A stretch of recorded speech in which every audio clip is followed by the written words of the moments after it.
Hello again, everybody. This is Hayden Bombard. I'm going to talk to you guys a little bit about the beef cattle industry and how cows and bulls get to the dinner table after the life cycle. Well, prior to calving or getting pregnant, a heifer or a cow needs to be adequately fed, just the same as a human would be, to make up for the baby they have inside of them. There's plenty of options to get pregnant. And with heifers, you can do artificial insemination, or AI, which has been going on for a very long time now. It's not a new technology. It's money efficient. You can ship semen frozen from anywhere around the world, so you can get the right breed of cow or bull that you want for whatever it is you're going to use that cow for. Also, farmers use rearing bulls the natural way, which really has its complications. Health complications. It's harder to get the heifer pregnant by rearing a bull. He couldn't be ready, or the cow might not be cooperative. It's nowadays a lot of people are using artificial insemination, and that's how we get healthier livestock. That's how we make herds bigger, and they live longer and make better beef to feed Americans everywhere. The average pregnancy for a heifer is about 280 days, and the farmer needs to keep track of this cycle for health reasons. Also, if you calve a heifer too early or too late, the cycle could be messed up. It could be really unhealthy for her.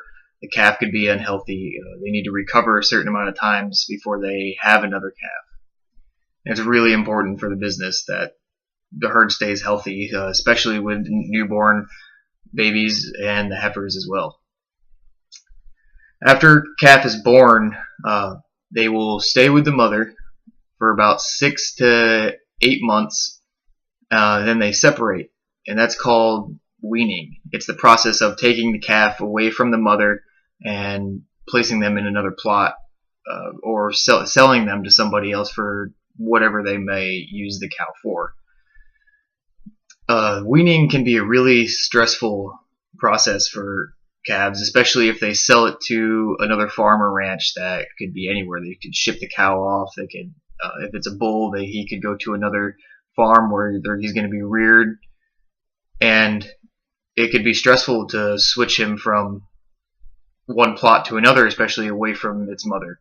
And it could be unhealthy, and it needs to be fed right, the right nutrients, or that stress could end up killing a young calf.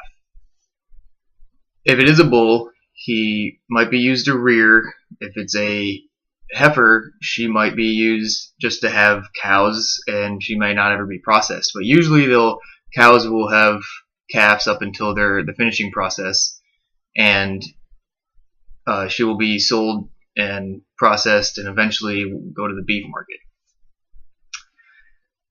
There's a finishing process, is what we call it. It's the process after it's a full-grown adult, hopefully healthy and prosperous heifer or bull, and that's when they'll graze. If it's a cow, they'll have calves and eat and grow and be strong.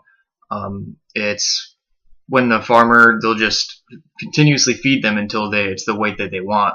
And the finishing process usually takes about 120 to 180 days, with a 3-pound daily gain on average. A lot of the British breeds grow to be about 1,300 pounds, and the continental breeds are about 1,500 pounds. That's a pretty big animal, that 3 pounds a day off of grain and grass.